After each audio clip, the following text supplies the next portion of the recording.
Crop protection గురించి మాట్లాడుకుందాం. దాంట్లో అగ్రి ప్రొటెక్ పేరులోనే ఉంది ప్రొటెక్షన్. క్రాప్ ప్రొటెక్షన్ మన పంటకి ఒక రక్షణ.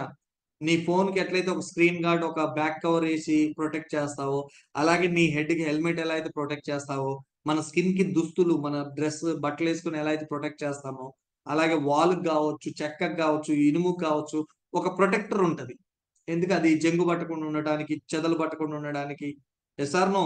అలాగే ఈ వాల్ పెయింట్స్ కూడా ఏస్తుంటారు. ఎందుకు? అరే! వర్షానికి, ఎండకి మనకి దెబ్బ తినకుండా ఉండటానికి. అలాగే ప్రొటెక్టర్ అనేది ప్రతి దానికి అవసరం. అలాగే ఇక్కడ గూడా మన పంటలకు గూడా ప్రొటెక్టర్ అవసరం. ఆ ప్రొటెక్టర్ ఏంటి అంటే ఫస్ట్ అగ్రి ప్రొటెక్ట్. ఇదేంటంటే ఎక్కువగా ఫంగస్. ఇదేంటంటే ఒక శిలీంద్రనాశిని. ఒక శిలీంద్రనాశిని. పంటలో వచ్చే వైరస్‌ని గాని, ఫంగస్‌ని అంటే తెలుగులో చెప్పాలి తెగుళ్ళు. తెగుళ్ళు వచ్చిందా? సో, అగ్రి ప్రొటెక్ అనేది అద్భుతమైన ప్రొడక్ట్. అది ముందుగా వాడొచ్చు, తర్వాత గూడా వాడొచ్చు. వైరస్. సో, వివిధ రకాల వైరస్‌లొస్తా ఉంటాయి. వివిధ రకాల పంటలకి వివిధ రకాల వైరస్‌లొస్తా ఉంటాయి. ఆ వైరస్ ఏదైనా గానీ మన యొక్క ప్రొటెక్ అనేది అద్భుతంగా పనిజేస్తది. అద్భుతంగా పనిజేస్తది. And bacteria. సో, బాక్టీరియా వల్ల గూడా చూడండి కొన్ని ఎక్కువ మిర్చిలో వస్తా ఉంటది. వైరస్ గానీ, బాక్టీరియాస్ గానీ, ఫంగస్ గానీ ఎక్కువగా మిర్చిలలో వస్తా ఉంటది. టమాటాలలో వస్తా ఉంటది బాక్టీరియా. సో, ఈ రకంగా వచ్చే బాక్టీరియా నుంచి ప్రొటెక్ట్ చేస్తది. ఫంగస్ ఇక్కడ చూడండి కొన్ని రకాలుగా అక్కడక్కడ తెల్ల తెల్లగా కనపడతా ఉంటది భూమిలో. అంటే ఫంగస్ ఏర్పడతా ఉంటది. సో, ఈ ఫంగస్ నుంచి వీటన్నిటి నుంచి మన ప్రొటెక్ అనేది అద్భుతంగా ప్రొటెక్ట్ చేస్తది. అర్థమవుతుందా? ఇది ఒక ఆర్గానిక్ శిలీంద్ర సంహారిణి. ఇది ఫంగస్‌ని గాని, బాక్టీరియా గాని, వైరస్‌ని గాని కంట్రోల్ చేస్తుంది. అండ్ అలాగే వేరు వ్యవస్థ పైన వేగంగా పనిచేస్తుంది. వేరుకుళ్ళు రాకుండా చేస్తుంది. ఇది యాంటీబయాటిక్ లాగా పనిచేస్తది. ఎంజైమ్‌లను ఉత్పత్తి చేస్తది. సో, ఇక్కడ మన ప్రోటెక్‌లో ఉన్న గొప్ప గుణం ఏంటంటే, వీటన్నిటిని ఫంగస్‌ని, బాక్టీరియాని, వైరస్‌ని తీసివేస్తూ యాంటీబయాటిక్‌గా పనిచేస్తూ ఎంజైమ్ ఉత్పత్తి చేసి పూత, కాతను కూడా తీసుకొస్తది. అటువంటి యూనిఫార్మ్ సొల్యూషన్ అన్నమాట ఇది.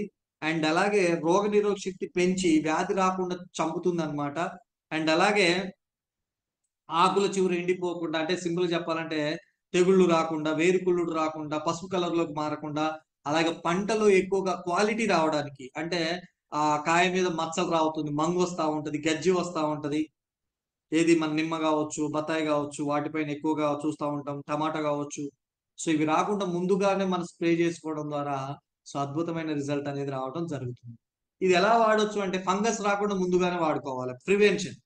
ప్రివెన్షన్‌గానే చేసుకోవాలి. ఇది భూమిలో ఏసుకోవడం ద్వారా మనం విత్తనం నాటక ముందే లేదా నాటు వేయక ముందే మనం వేసుకోవడం ద్వారా మనకి చాలా మంచి రిజల్ట్స్ ఒస్తాయి.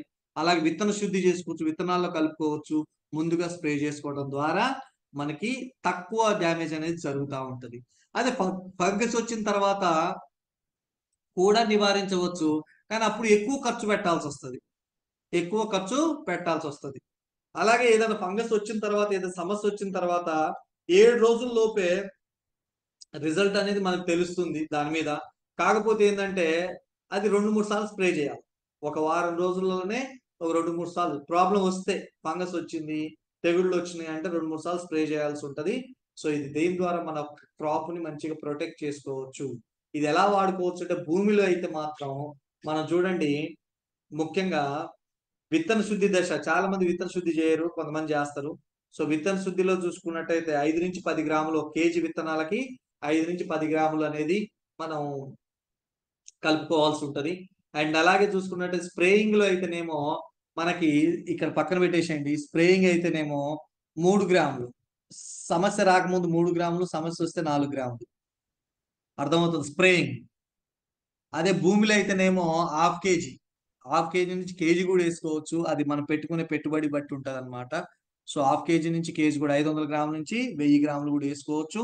మన పంటకి ఎక్కువగా ప్రొటెక్ట్ కావాలంటే ఎక్కువేసుకోవాలి. మినిమమ్ 500 గ్రాములు. మినిమమ్ 500 గ్రాములు ఏసుకోవడం ద్వారా మనకనేది ఈ యొక్క ఫంగస్ గాని, చీడ, పీడ రాకుండా ఉంటుంది.